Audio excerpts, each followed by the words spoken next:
ನಿಮ್ಮ S B I A T M card password ನಿಮಗೆ ನೆನಪಿಲ್ವಾ? ಹಳೆ ಪಾಸ್ವರ್ಡ್ ಇಲ್ಲದೆ ಹೊಸ ಪಾಸ್ವರ್ಡ್ ಹೇಗೆ ಸೆಟ್ ಮಾಡೋದಂತ ನಾ ಈ ವಿಡಿಯೋದಲ್ಲಿ ತಿಳಿಸ್ಕೊಡ್ತೀನಿ ಬನ್ನಿ.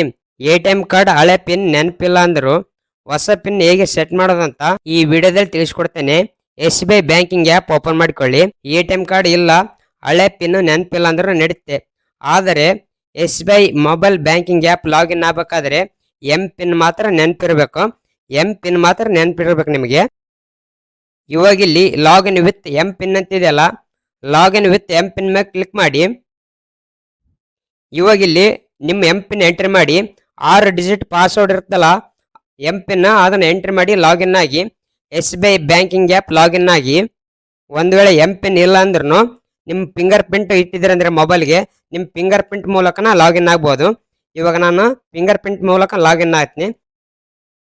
ಲಾಗಿನ್ ಯೂಸ್ ಫಿಂಗರ್ ಪ್ರಿಂಟ್ ಅಂತಿದೆಯಲ್ಲ ಅದ್ರ ಮೇಲೆ ಕ್ಲಿಕ್ ಮಾಡಿ. ನಿಮ್ಮ ಫಿಂಗರ್ ಪ್ರಿಂಟ್ ಕೇಳ್ತಾ ಮೊಬೈಲ್ಗೆ ಇಟ್ಟದು ಫಿಂಗರ್ ಪ್ರಿಂಟ್ ಪ್ರೆಸ್ ಮಾಡಿ ಲಾಗಿನ್ ಆಗ್ಬೋದು. ಎಂ ಪಿನ್ ನೆನಪಿಲ್ಲ ಅಂದರೆ ಫಿಂಗರ್ ಪ್ರಿಂಟ್ ಮೂಲಕ ಲಾಗಿನ್ ಆಗ್ಬೋದು. ಇವಾಗ ಲಾಗಿನ್ ಆಯ್ತು ನೋಡಿ, ಫಿಂಗರ್ ಪ್ರಿಂಟ್ ಮೂಲಕ ಲಾಗಿನ್ ಆಯ್ತಿದು. ಇವಾಗ ಸ್ವಲ್ಪ ಮೇಲ್ಗಡೆ ಸ್ಕ್ರೋಲ್ ಮಾಡಿ, ಸ್ವಲ್ಪ ಮೇಲ್ಗಡೆ ಸ್ಕ್ರೋಲ್ ಮಾಡಿ.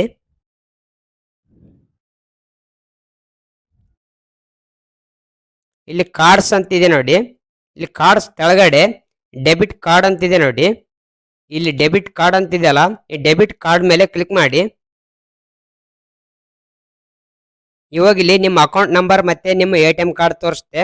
ಸ್ವಲ್ಪ ಮೇಲ್ಗಡೆ ಸ್ಕ್ರೋಲ್ ಮಾಡಿ, ಕೆಳಗಡೆ ಸೆಟ್ ರೀಸೆಟ್ ಪಿನ್ ಅಂತಿದೆ ನೋಡಿ.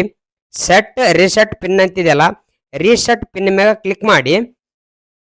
ಇವಾಗ ಇಲ್ಲಿ ಹೊಸ ಪಾಸ್ವರ್ಡ್ ಸೆಟ್ ಮಾಡಿ. 4 ನಂಬರ್ ಹೊಸ ಪಾಸ್ವರ್ಡ್ ಸೆಟ್ ಮಾಡಿ. ನಿಮ್ಮ ಎ ಟಿ ಎಂ ಕಾರ್ಡ್ ಯಾವ್ದು ಇಡಬೇಕು ಅನ್ಕೊಂಡಿದ್ದೀರೋ ಆ 4 ನಂಬರ್ ಇಲ್ಲಿ ಟೈಪ್ ಮಾಡಿ. ಹೊಸ ಪಾಸ್ವರ್ಡ್ ಟೈಪ್ ಮಾಡಿ.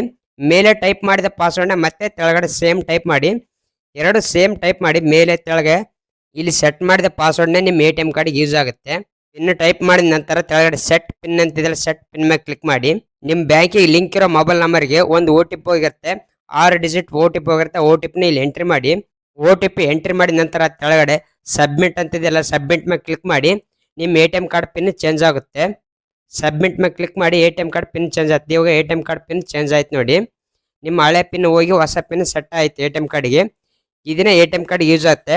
ಈ ಇನ್ಫಾರ್ಮೇಶನ್ ಯೂಸ್ಫುಲ್ ಆದರೆ ಒಂದು ಲೈಕ್ ಮಾಡಿ, ಅವ್ರು ಕಾಮೆಂಟ್ ಮಾಡಿ. ಥ್ಯಾಂಕ್ ಯು ಫಾರ್ ವಿಡಿಯೋ ನೋಡೋದಕ್ಕೆ.